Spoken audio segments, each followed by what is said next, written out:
Today, we talk about Landrace Gardening. What's that? Well, Landrace Gardening emphasizes the cultivation of locally adapted crops for your area. We talk with Joseph Lofthouse. He's a grower in the high deserts of Utah, and he shares his methods of developing diverse seed varieties, seed-saving techniques, and efficient gardening practices in a mountainous desert climate. These are techniques that you can adapt to wherever you might live. Today, it's Landrace Gardening. We're podcasting from Barking Dog Studios here in the beautiful Abutilon jungle in suburban Purgatory. It's episode 408 of the Garden Basics with Farmer Fred podcast. Let's go.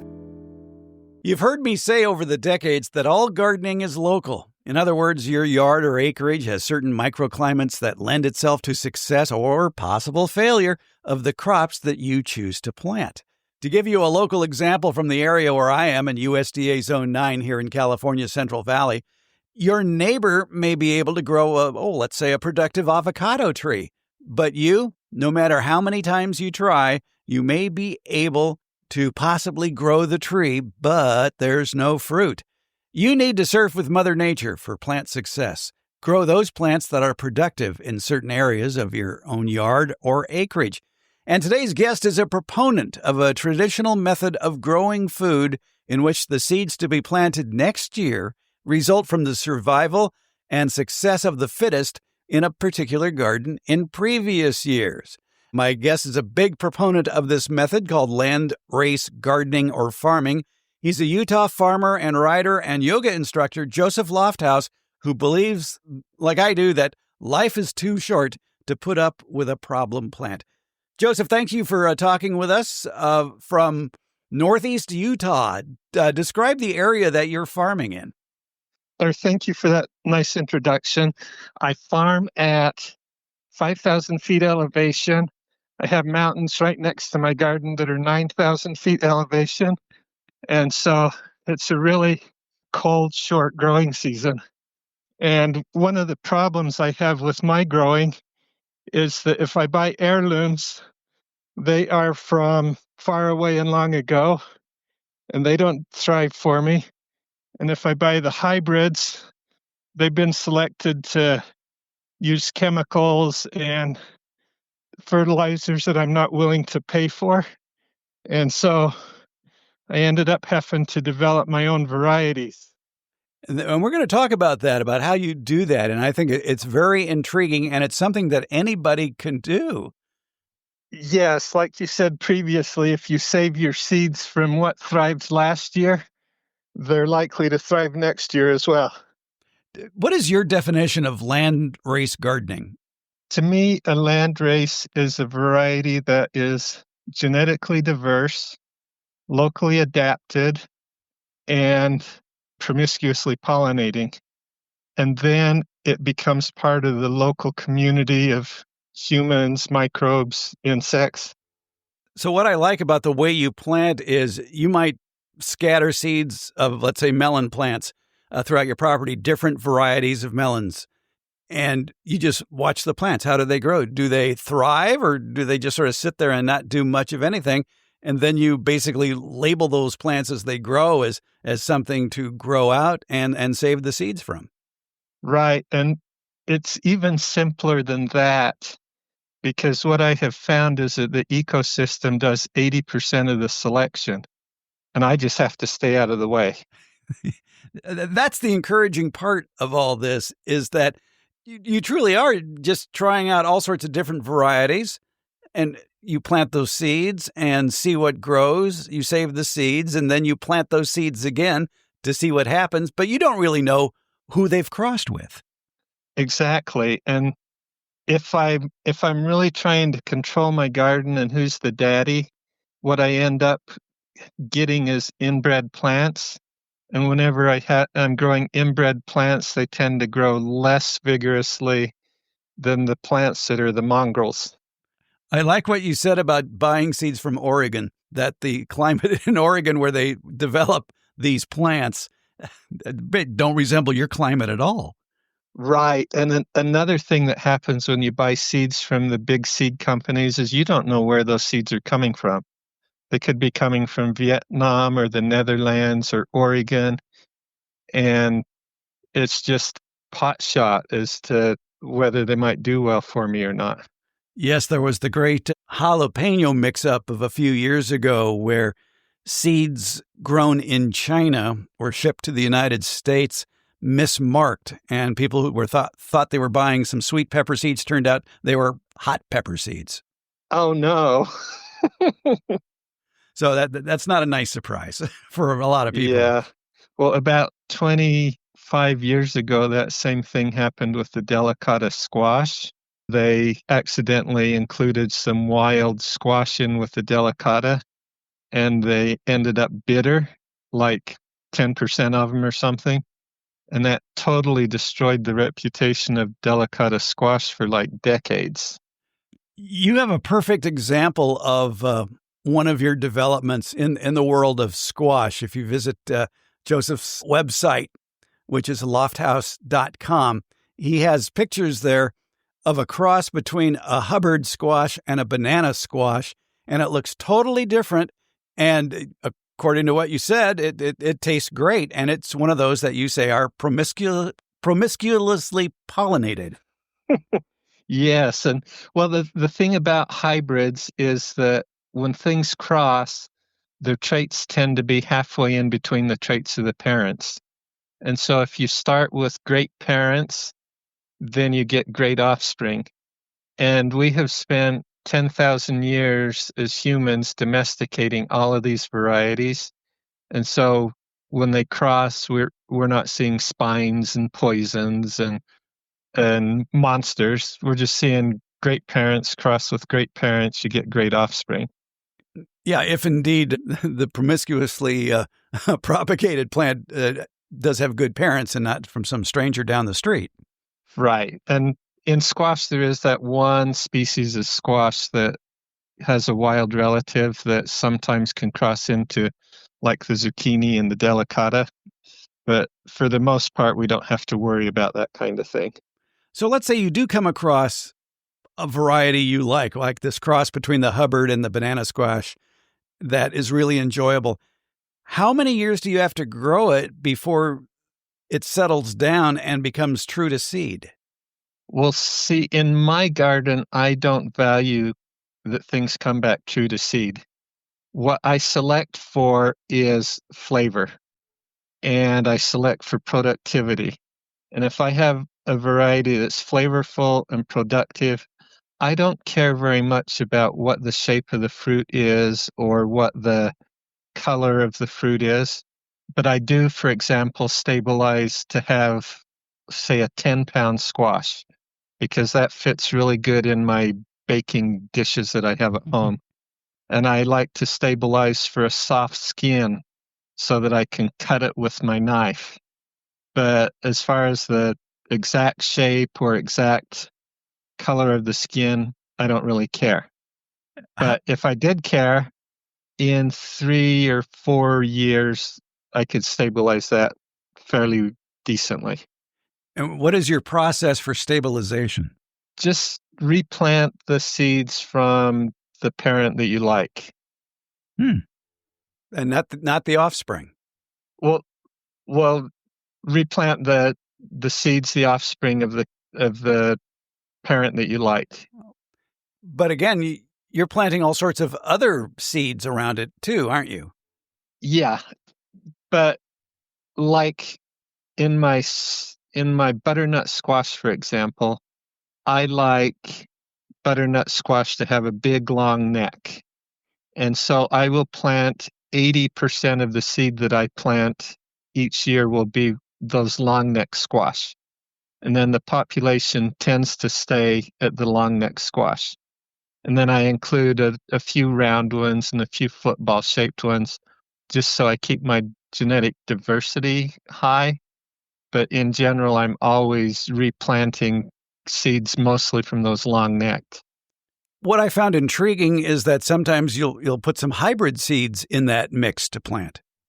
Yes, hybrids of things like squash or corn are or tomatoes will reproduce really well. There are some hybrids like of the brassicas and the beets and the carrots aren't really useful because they have defective flowers, and I like to have perfect flowers in my garden. Oh, that makes perfect sense to do it that way. You mentioned that you have a very short growing season where you are, and it's low humidity too in this valley where you are up in northeast Utah. Well, what is your typical growing season dates? So I have about a 90-day frost-free season. That is like from the last week of May until the first week of September. Oh, that's short. That is Yeah. short. And yet one of the first crops that you were trying landrace gardening on was corn, which usually can be a 100-day crop. Yeah, well, I was growing sweet corn, and so that's like a 70-day to harvest, and the sweet corn can tolerate a little bit of frost early in the season. So that worked out okay for me. It was a little harder on the squash and the muskmelons because they're very sensitive to the frost. And so for them I only get like the 90 days. The first couple years I worked on well, on my squash, I had a 84-day growing season and a 80-day growing season, something like that. So that really selected those for short season. And did they improve as the generations went on to adapt to your climate? Yes, because the first year that I grew like machada squash, the butternuts, 75% of the varieties failed in my garden. The season was just too short for them, and a few varieties produced some green fruits by the time they got frosted. But that was enough to jumpstart a population that liked the shorter season. Exactly, because there are some that thrived, and then the next year you would add some more different seeds to that planting area to see what succeeds and what doesn't. Right. And another thing I noticed with the butternut squash is that even though some plants didn't produce fruit, they produced pollen that pollinated some of the others that did produce fruit.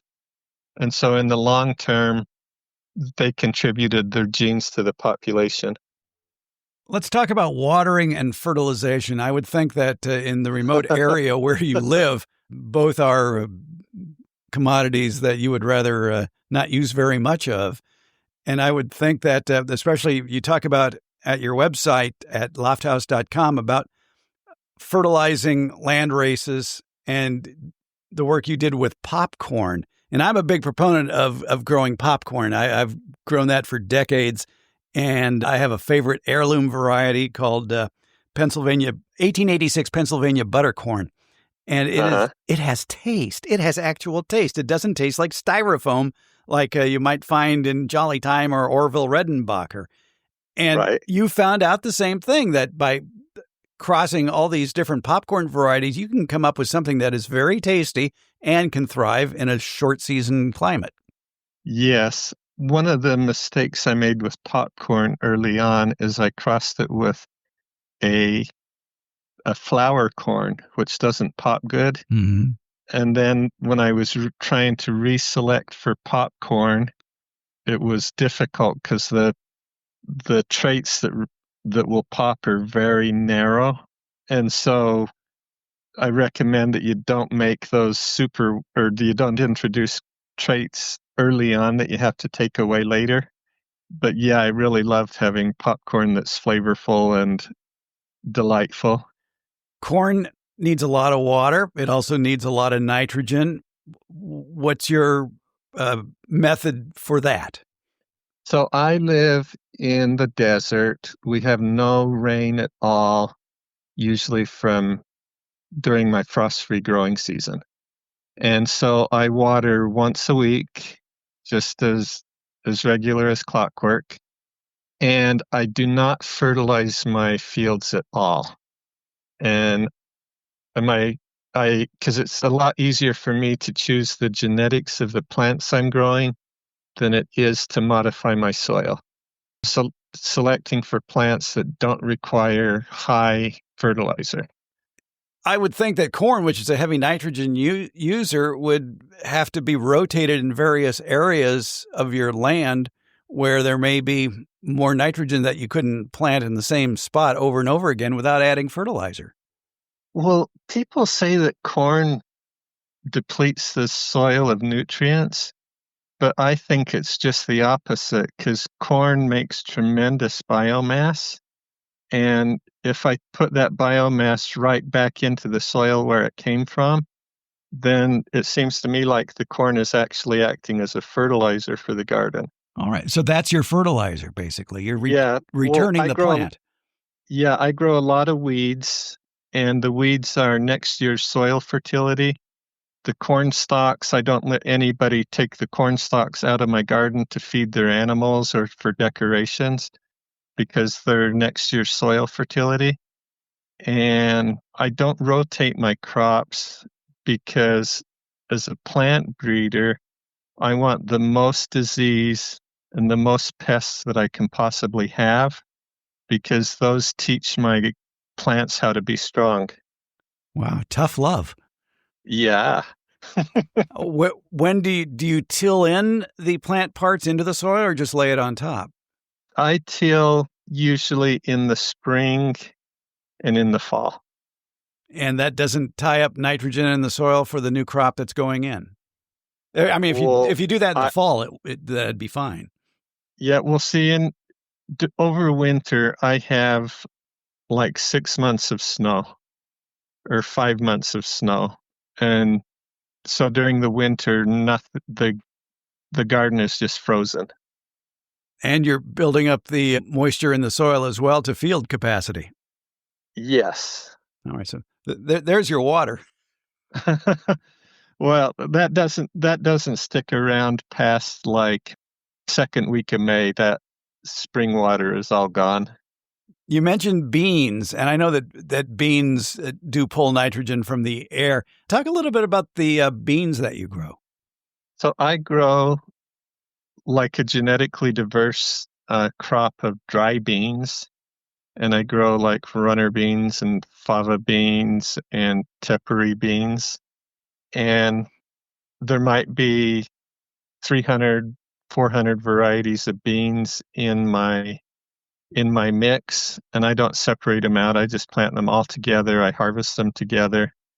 And some people are horrified by that, but like, how would they cook? They'll all cook different. And I'm like, that's great because then you get some that turn into mush and a broth and some that are firm. Oh, different textures, yes. Yes. Oh, because beans are mostly in crossing or inbreeding. If you found any one that you particularly liked, you could separate that out and grow it as its own variety. Yeah, that would make sense. Where do you source your seeds from? So I haven't bought seeds for like a decade because I've mostly been growing my own seeds.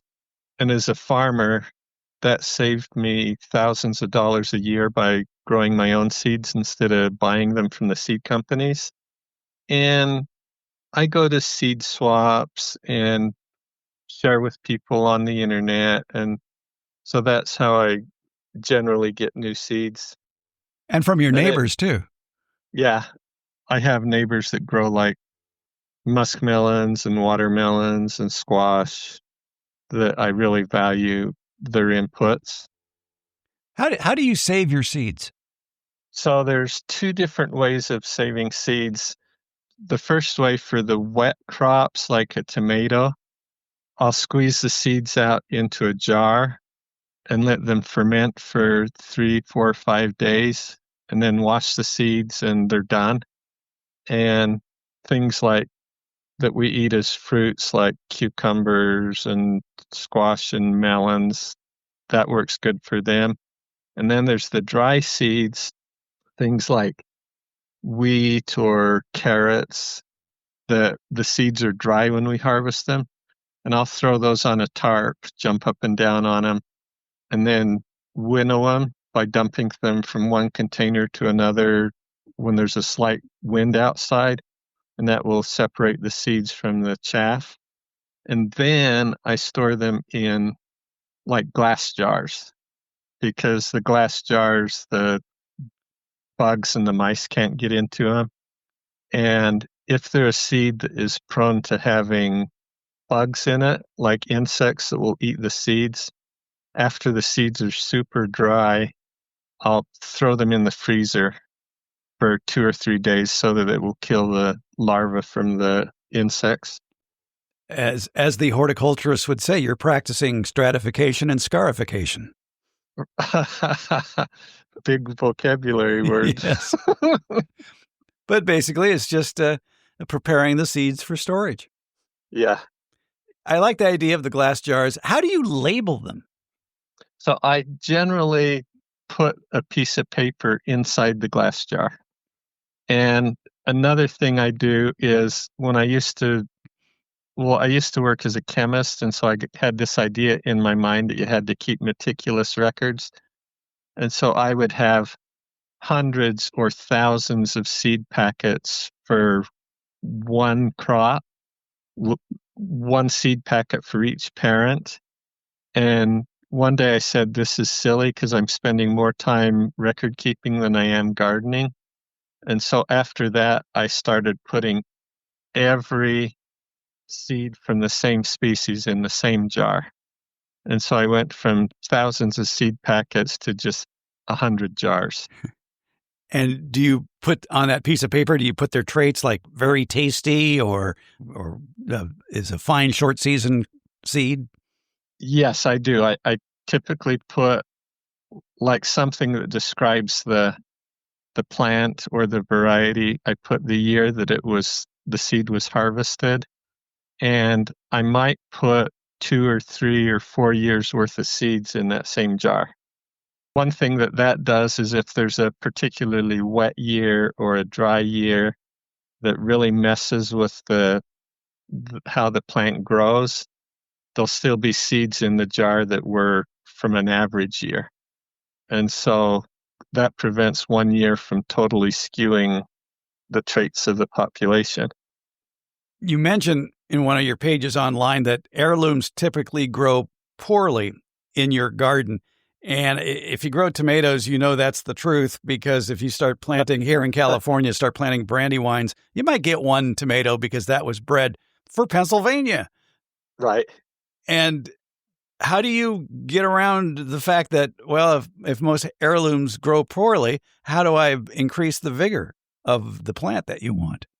Well, see, tomatoes are a special case because when tomatoes were domesticated, 95% of the genetic diversity got left in the wild.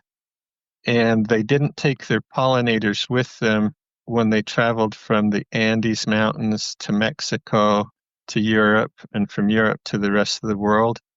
And so they became highly inbreeding. And so when I started trying to work with tomatoes, there just wasn't enough genetic diversity in the tomatoes for me to get a population that would really thrive for me. And the way I got around that is obtaining seeds from the Andes Mountains that were still the wild tomatoes and crossing those into my tomatoes. And then there was enough genetic diversity that I could actually start having success with the breeding project. And, well, I was going to say, what are the tomato varieties that are successful there? Well, they'd be your named ones. Yes, a lot of them I haven't even named or shared with people. They're just, I call them the promiscuous tomato project, because one of the traits that we're selecting for heavily is the ability for tomatoes to be promiscuous.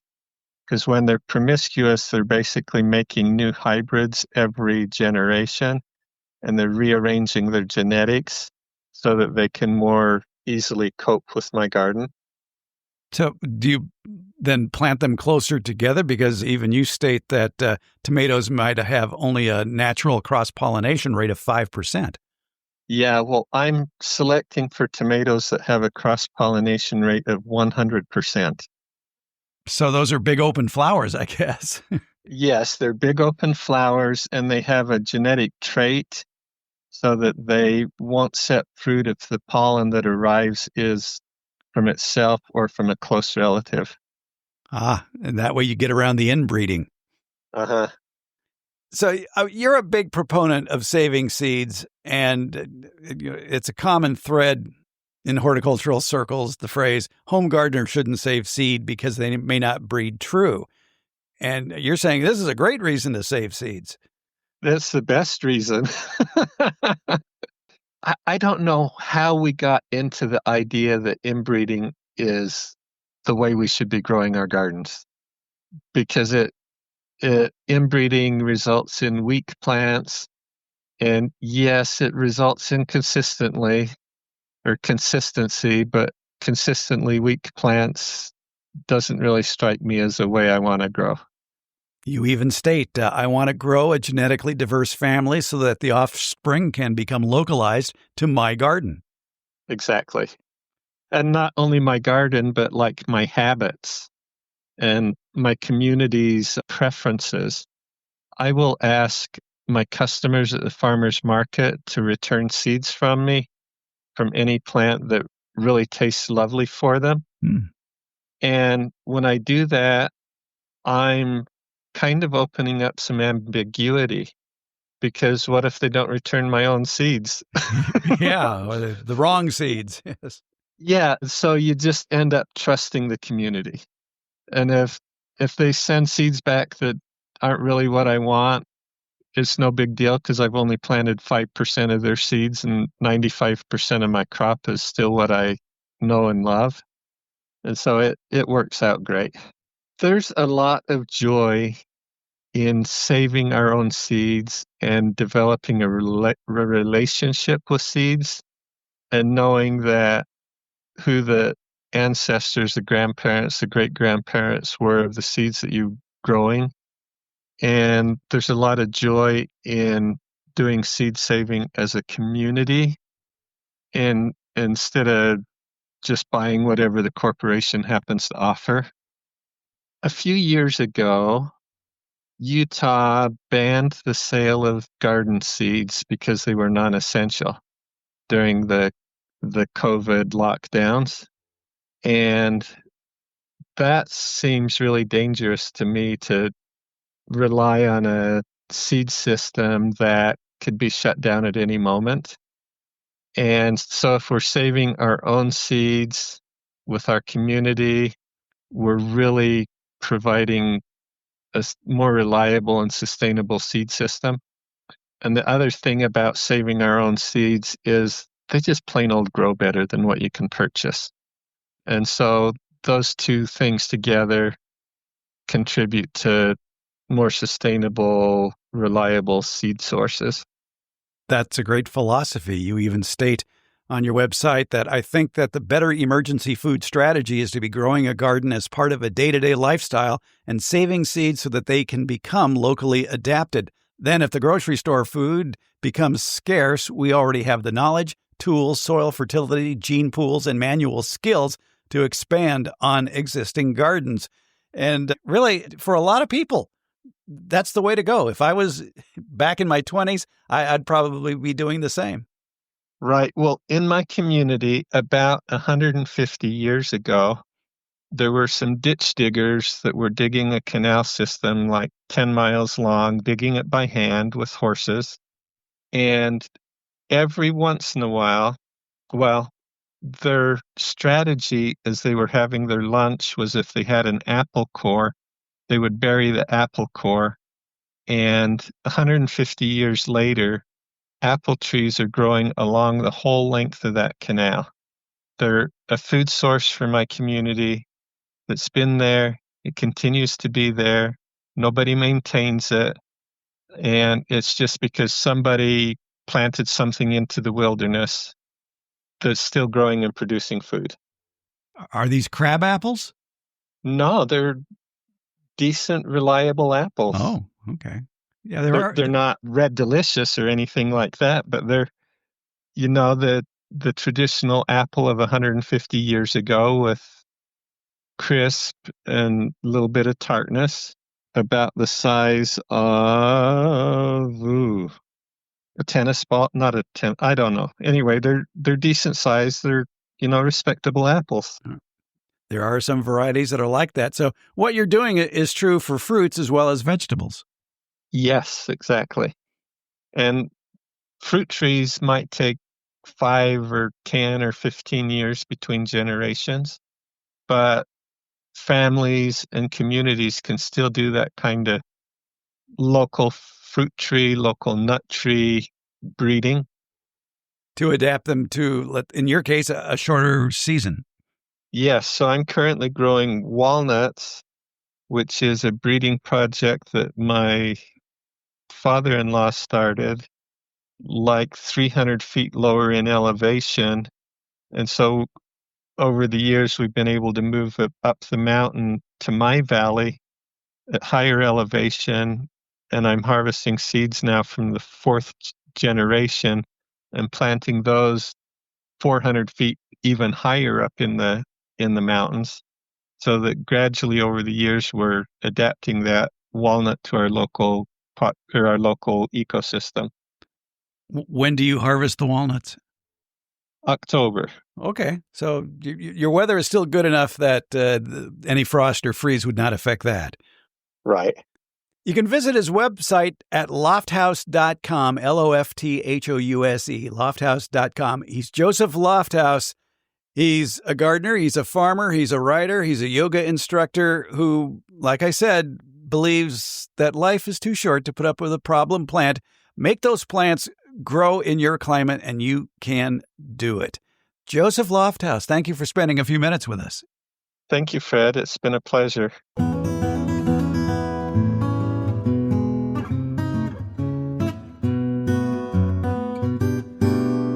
Coming up on Saturday, October 4th, I'm going to be riding my bike. Well, what's so unusual about that, you might be asking yourself? Well, October 4th is the date of the Sacramento Century Challenge. That's a 100-mile bicycling event that goes along the Sacramento River. It starts in downtown Sacramento and heads south through the Delta farmland region and loops back. And yes, 100 miles is part of the challenge. Also part of the challenge is myself. I'm 74 years old, for heaven's sakes. And no, I will not be riding an electric bike. I have plenty of acoustic bikes to choose from. Adding to the challenge will be the route itself. It's infamous for pothole-filled river levee roads, as well as ferocious northerly headwinds that are usually in your face while you're pedaling on the way back. Now, I'm doing this for a very good cause. I'm helping out the Sacramento Rotary Club raise money for the Sacramento Children's Home Crisis Nursery. The Sacramento Children's Home Crisis Nursery is the only program of its kind here in Sacramento County. It directly prevents child abuse and neglect by supporting families with small children at times of crisis. The nursery allows parents to bring their children, ages newborn to 5, for emergency hourly or overnight care and protection during difficult times at home. Their goal is to keep families together and reduce the number of children entering foster care. We're calling this Farmer Fred's Ride for the Kids, and we'll have a link in today's show notes with more information on how you can donate to help out the Sacramento Children's Home Crisis Nursery and urge me onward. So how about it? Maybe you could pledge 10 cents a mile. That would be $10, along with a hearty, "You go, Fred," or maybe a more generous $1 a mile. That's $100 to help give me the mental endurance for this all-day ride. And at my age, I'll have you know, I will take my time, thank you, and enjoy the farmland scenery, and of course try to stay upright on the bike. Again, please support Farmer Fred's Ride for the Kids. Look for the link in today's show notes or at gardenbasics.net. Your support will help provide a safe place for local small children in need. Thank you for your support. Let's go. Gardeners are saying very nice things about the Beyond the Garden Basics newsletter. Tessie writes in to say, "I'm going to try your coffee filter germination trick to get the pepper seeds to sprout sooner. Thank you for this very helpful information in your newsletter." Laura writes in and says, "You and America's favorite retired college horticultural professor, Debbie Flower, have made me a better and happier gardener with the Beyond the Garden Basics newsletter. Tanya says, I subscribed immediately when I read your newsletter about the benefits of not pruning tomatoes. I don't do it, nor do two of my favorite French market gardeners, one of whom is a sixth-generation gardener in a long line of successful market farmers. Thank you. And Robin says, I work the help desk for my County Master Gardener program, and I find I'm sometimes overwhelmed by garden problems, disease, confusion, too much or not enough water, gophers, and I love the idea in one of your recent newsletters of keeping a gratitude journal based on daily walks in the garden. Thank you. The Beyond the Garden Basics newsletter comes out twice a week. The Friday edition is free for all subscribers. The Monday edition is available for paid subscribers. And by the way, your paid subscription to the newsletter supports not only the ongoing efforts to produce the Beyond the Garden Basics newsletter, it also helps to keep this podcast freely available each week. Find a link to more information about the Beyond the Garden Basics newsletter in today's show notes, or at our homepage, gardenbasics.net, or you could just do an internet search for the Beyond the Garden Basics newsletter.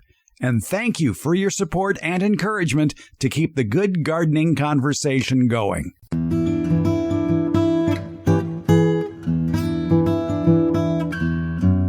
Garden Basics with Farmer Fred comes out every Friday. Garden Basics is available wherever podcasts are handed out. For more information about the podcast, as well as an accurate transcript of the podcast, visit our website, gardenbasics.net.